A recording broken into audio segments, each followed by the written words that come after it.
Welcome to Real World AIP. I'm Stacy, and today I'm going to talk about what supplements I take because I get asked a lot of questions about, what supplements do I take. I'm not, advising you on what you should take, but this is what I take and why. First, before I even get into talking about the actual capsules and pills that I take, the most important supplements that I take are in my diet. I eat a ton of wild Alaskan sockeye salmon for my omega-3s. I wouldn't dream of buying omega-3 in a capsule. It's more easily oxidized, and you can't really get the quantity that you need from those, and it's just more expensive. I'd rather just buy salmon. If I was allergic to salmon, then I guess I would look into like a DHA supplement from algae or something, but I'm not allergic to salmon, so there's my first supplement. Second is liver, because that's where I get the majority of my dietary choline, and retinol form vitamin A, and of course all the B vitamins, and I mean liver is a superfood.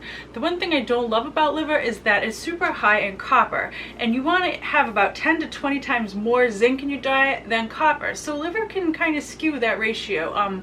I noticed when I did the 1 month experiment with Cronometer and I tracked everything I ate for a whole month, that I was getting everything I needed in my diet without the liver, but the days that I had the liver, I was kind of getting too much copper. So I kind of cut down to 2 to 4 ounces a week of liver, and I tried to purposefully up my zinc, which brings me to my third supplement, dietary supplement, which are my oysters.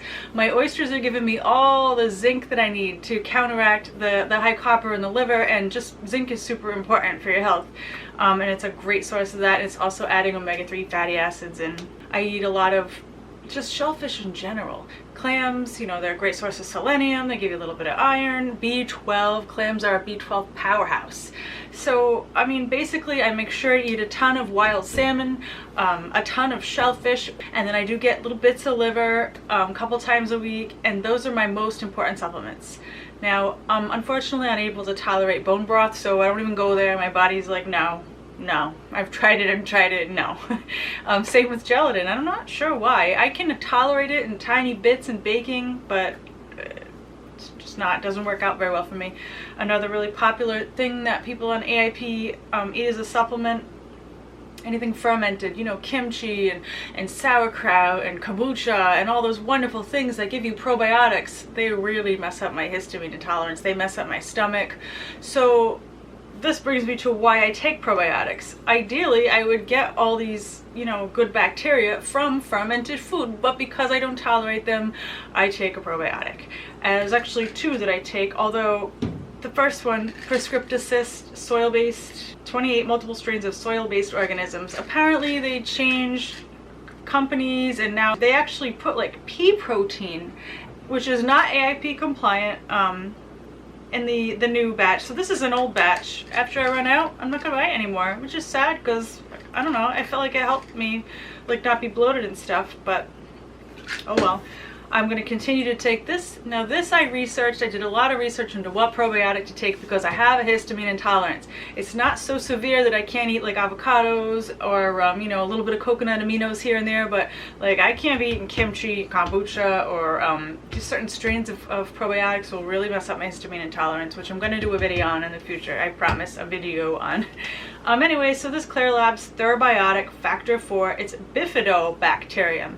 And from all my hours of research, which I did a couple of years ago, so it's not all super fresh in my head, but I really put the research in before I started taking this, because I don't like to mess around with crazy side effects from supplements and stuff, which I've done in the past. Anyway, this is all bifidobacterium, and it's, nothing else in it crazy, and it does not bother my histamine intolerance, and so I take it. Now, is it doing anything wonderful for me? I don't know, but it's not hurting me.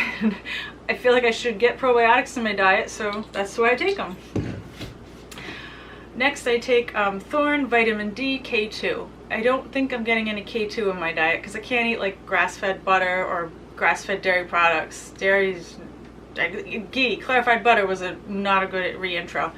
So I want to get that K2 and also vitamin D. I do eat a lot of wild salmon and the shellfish. That'll give me some of my vitamin D, but I want to make sure I get enough vitamin D because I have an autoimmune disorder, so I take 2 drops of this every day.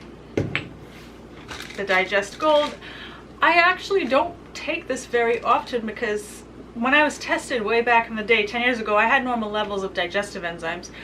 But I just wanted to give myself a little bit of support. So I got this, I honestly can't tell if it helps me or not. I do take it, my lunch is my biggest meal of the day, and I have it right before work. So I kind of want to support my digestion as much as possible. You know, I'm eating all these vegetables and all, so I pop one before work.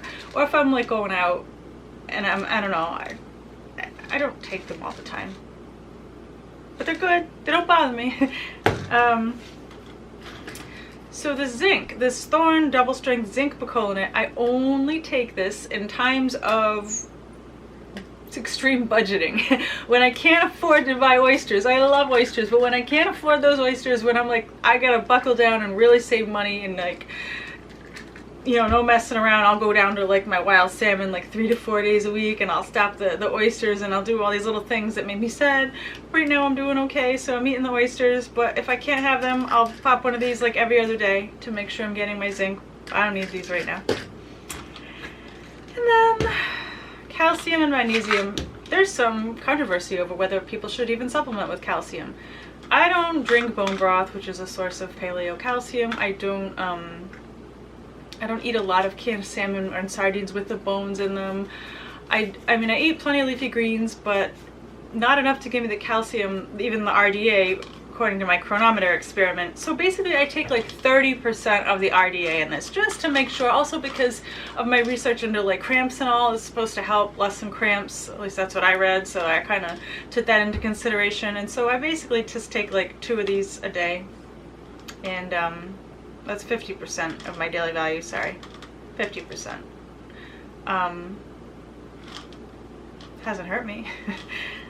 And according to the Cronometer, between the amount of calcium I was taking and everything I was eating, I was like right at 98 to 100% of the RDA on average. So, I mean, I'm not saying the RDA is like be all end all, but I'm using it as a guideline. I don't want to take more than they say, but I don't know. I just feel like I get no dairy. I get very little things in my diet that have calcium. I don't know if it's a great idea for everyone to take, but that's what I take and why.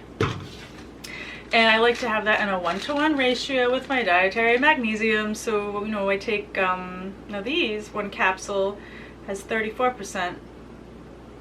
So I'm actually getting a little bit more magnesium. I'm getting like 68%. But, again, when I did the Cronometer experiment, I was like right at 100%. So before I ever did Cronometer, I just happened to be taking the exact amount of like calcium and magnesium and, you know, vitamin D to hit 100% without really knowing. I had done some research on, you know, what I eat and what I might be deficient in, but yeah, I'm basically killing it. I'm hitting all my, you know, all my goals. So yeah, very simple. I like Thorne. They're simple. They don't have a lot of crazy things in there that I'm worried about, you know, allergens or whatever. I feel like I can trust this company. So Thorne. Only the zinc when can't afford oysters. Calcium, magnesium, vitamin D. Probiotics, but these are going to go out the window. So probiotics and digestive gold enzymes. Probably don't need these, but I thought it might be a good idea to just try, especially when I was healing my leaky gut. So I mean, I might phase these out at some point, but I will continue to take the probiotic, the vitamin D, the calcium, magnesium, and that's really it. I've tried multis, didn't go well. There have been so many failed experiments I've had with supplements. That's like a topic for a whole other video, but these are what I take, and that is why. And I don't know, I hope you found this video useful, helpful, interesting, entertaining in some way. If so, I'd love to hear your thoughts, comments, ideas, suggestions, and if you want to see more of my videos, subscribe below. I post every Thursday, sometimes bonuses on Sunday.